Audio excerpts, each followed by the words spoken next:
Hello, I'm Charles Johns, Superintendent of Glenbrook District 225. I am joined by members of the leadership team of the district who will be introduced as we proceed. We will provide an overview of the Learning and Operational Plan for the 2021 school year. Since March, we have worked with our district colleagues and a wide range of stakeholders to earnestly and deliberately bring students and staff back to our schools in a safe, thoughtful, and intelligent manner. Throughout this process, we have worked knowing that all of us are eager to begin school and return to normalcy as quickly as possible. We yearn for the memories of school from before mid-March. Recognizing that COVID is still amongst us and can reemerge in unpredictable ways, we also know the absolute necessity to make sure that the return is safe and as smooth as possible. Even as students return to school, as we comply with safety regulations, it will be quite some time before we return to an experience that we had months ago. To get there as fast and as safely as possible, we have designed the following plan. From the outset, our guiding principles were clear and straightforward. First among these are the absolute necessity of keeping our school community safe. This means students, staff, and the families that they come home to. Second is the absolute necessity of developing educational experiences in what we call the 4 A's for all of our students. Third, we know that our students and our staff and families have experienced real fear, trauma, and maybe illness and loss through these past 5 months. We have and will continue to incorporate that knowledge into our planning and implementation. Finally, the last 2 bullet points establish how we will meet the first 3 principles by establishing as much consistency and stability as possible into an era of so many unknowns is critical. At the same time, we work to develop an intelligent system that allows us to be adaptive and agile as the circumstances require. Ultimately, it is a moderate approach that ensures that we can walk before we run. Other than schools, no organizations are considering bringing thousands of occupants into one building at one time. There are many hands involved in the development of this plan. Administrators across the district held 24 focus groups and met with well over 200 parents. The building leaders held staff focus groups serving nearly 200 staff. Additionally, student sessions were held with over 100 students. We met weekly with our feeder district colleagues as well as our high school district colleagues. We conferred with health professionals, legislators, and legal counsel. In the end, we have designed a plan that is designed to bring students and staff back into schools in a way that is safe for all involved. Our Return to Learn plan is a continuum that is based on clear indicators. These indicators will determine how the district moves in either direction towards full reopening. Each of these steps represents a type of learning environment. While it can be difficult to reconcile, the one thing we know about this crisis is that we don't know the future. We have to anticipate that there may be movement back and forth along the continuum in the year ahead. Before reviewing the 4 steps, let me clearly establish that our mission is to ensure our commitment to providing live touch points every day for every student with every teacher in every class. Let's now begin with step 1. We will proceed to start the school year with full e-learning for all students. We believe that this will enable our students and staff to begin strongly. We will gain confidence and capacity to proceed to our next steps. Step 2. After Labor Day, we will start to gradually return students to school. Beginning with step 2, families will have the option to choose to continue to have their students continuing with full-time e-learning. Step 3, we will begin an AM/PM model in which our students will rotate attending in the morning or afternoon. Finally, when we reach the governor's declaration of phase 5, we will be in step 4, and all students will return in person. Movement along the steps will be determined by our ability to meet the guiding principles and these 7 indicators. Of course, at all times, we will rely on the Cook County Department of Public Health and the Illinois State Board of Education for guidance and directives. Now to give us an overview of Step 1, I turn it over to Dr. Roseanne Williamson, our Assistant Superintendent for Curriculum and Instruction. Thank you, Dr. Johns. The first thing I would like to emphasize is that this is not the e-learning experience that took place this spring. Expectations for student participation will be different, and teachers have spent countless hours in professional development workshops this summer in preparation. Students will follow a structured schedule that follows the normal block schedule. There will be required synchronous learning experiences for part of every class. New content will be introduced by teachers, assessments will be delivered, grades will count, attendance will be taken, and assignment due dates will be enforced. Students are expected to activate their camera when participating in synchronous e-learning activities.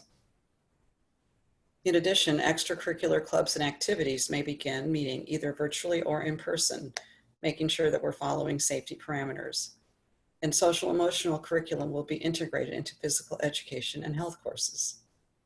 I would now like to turn the presentation over to GBS Principal, Dr. Lauren Fagel, to explain the next step in our learning plan continuum. Thank you, Dr. Williamson. Step 2 allows us to bring in small groups of students for academic, social emotional, and extracurricular in-person experiences, keeping students engaged with their peers and their school community. As we gradually increase the number of students and staff in the building, we will be able to assess our safety protocols in real time, evaluating and adjusting implementation of procedures with each new group. Using a cohort model, we can limit the contact that students and staff have with others and still provide the benefits of being at school. We envision beginning Step 2 by identifying students who would benefit most from the cohort structure and have the opportunity to participate in their e-learning classes while on campus. Next, you will hear from Mr. Jason Markey, our new principal of Glenbrook North High School. Thank you, Dr. Fagel. The most important detail to understand about Step 3 is that if fully implemented, it would allow every student to attend school in person each day. This would be accomplished through dividing the student body into groups by alphabet, and they would attend 2 blocks of classes in the AM or PM on an alternating basis. With parent permission, students would not need to attend their SRT periods on campus. We have determined this would be the preferred model of hybrid and in-person and remote learning, as it eliminates the most vulnerable activity of the school day during the pandemic, which is lunch. Also, we would only have 1 transition or passing period between classes for each group, again limiting a time when social distancing becomes challenging. Additionally, at up to 50% of the student body in attendance, we can maintain the recommended 6 feet of social distancing in classrooms and other spaces. Finally, 2 other benefits of this model is that it allows students to only wear their masks for half the day, as well as limiting their time on screen connecting from home. We would continue to follow the same e-learning schedule, and students would eat at home with meal delivery service offered as a weekly home delivery model per family's request. Although we all look forward to the day when we can move to Step 4, we know that a full return to in-person learning is not likely until we reach Phase 5 of the Governor's Restore Illinois plan. In this step, we would return to our normal daily schedule, but it is important to note that throughout all of these steps, that family choice to continue e-learning will remain in effect throughout the pandemic. Also, families will not be compelled to commit to this choice and can return to in-person or hybrid learning when available. Now I will turn it back over to Dr. Johns to discuss how we will determine movement along our learning continuum. Thank you, Mr. Markey. To guide us through the steps, an advisory committee of stakeholders, including Board of Education representation, administrators, employee group representatives, a medical professional, and parents will be formed. The role of the advisory committee will be to evaluate a set of indicators and advise if it is appropriate to progress along the continuum. The advisory committee will meet every other Monday at 4 p.m. beginning Monday, August 17th. A final decision regarding the transition from one step to another will be determined by the superintendent in consultation with the Board of Education. Next, we have Mr. Brad Swanson, our Assistant Superintendent of Human Resources. Thank you, Dr. Johns. In regards to the timeline of communication for possible movement along the continuum, the district's plan has identified announcement dates and action dates, or as indicated on the slide, dates for possible step movement along the continuum. Please know that these dates have been identified to allow for students, parents, and staff to best plan for possible adjustments to the educational setting. So for instance, as the school year begins on August 19, we will be in step 1 with e-learning in place for all students. There will then be an announcement from Dr. Johns on Friday, August 28, to alert the district and the community if the educational format will progress to step 2 or stay in place on step 1. If the decision is to move to step 2, the implementation date would be Tuesday, September 8, the day following Labor Day. As indicated on the chart, the next announcement date would be 3 weeks later on Friday, September 25. It is possible that this announcement could do one of 3 things. Announce that there is a regression on the continuum back to step 1, the decision to remain on step 2, or the decision to progress on the continuum to step 3. If the decision is to regress to step 1 or to progress to step 3, the implementation date for that step movement would take place 10 days after the announcement, and in this case, take place on Monday, October 5. As you can see, the announcement dates and the possible dates of step movement then progress throughout the first semester in approximately month-by-month increments. Please note that the final announcement date listed on December 18 would indicate what possible step movement would take place on Tuesday, January 19, which is the start of the second semester. We hope that this schedule of announcement dates and action dates will inform our educational community as to the possible step changes that may take place at identified times throughout first semester. This timeline also provides clarity and transparency for the advisory committee, the administrative team, and the superintendent, as they will use these benchmarks as they analyze data related to the indicators in order to determine if it is safe and educationally sound to progress along the learning plan continuum. At this time, I'd like to transition to Dr. R.J. Gravel, Assistant Superintendent for Business Services, to provide an overview of the district's learning and operational plan for this fall. Thank you, Mr. Swanson. In addition to this presentation, school and district leadership teams have developed a comprehensive manual that addresses both learning and operational considerations specific to the upcoming school year. Divided into 5 sections, this manual provides a framework for how the school district will address the 4 A's, or our academics, activities, athletics, and the arts, health and wellness, human resources, and operations.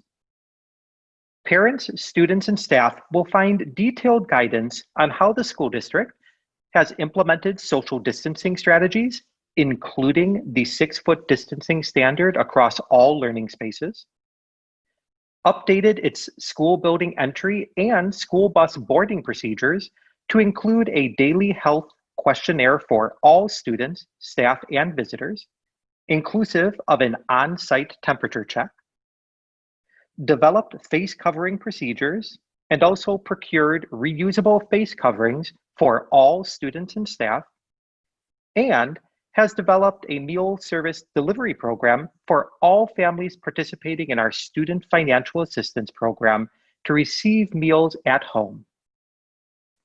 This document will continue to evolve as we receive additional guidance from the Illinois State Board of Education and the Illinois Department of Public Health. And as the school district transitions between steps on the continuum and we learn more, we will continue to update the document and indicate any changes in a summary sheet at the beginning of the document. A second resource that we often refer to as the 2-pager, pictured here on the right, provides a snapshot of the learning plan continuum and a description of each step. We hope that these resources provide answers to essential questions and are helpful to all of our families and staff as we prepare together for the fall. At this time, I would like to transition back to our superintendent, Dr. Charles Johns. Thank you, Dr. Gravel. We thank our audience for joining us in this presentation. We know that there will be questions regarding the plan. If you have questions or feedback, please email it to this email address, learningplan@glenbrook225.org, and we will incorporate it into a frequently asked questions page on our district website. Thank you very much.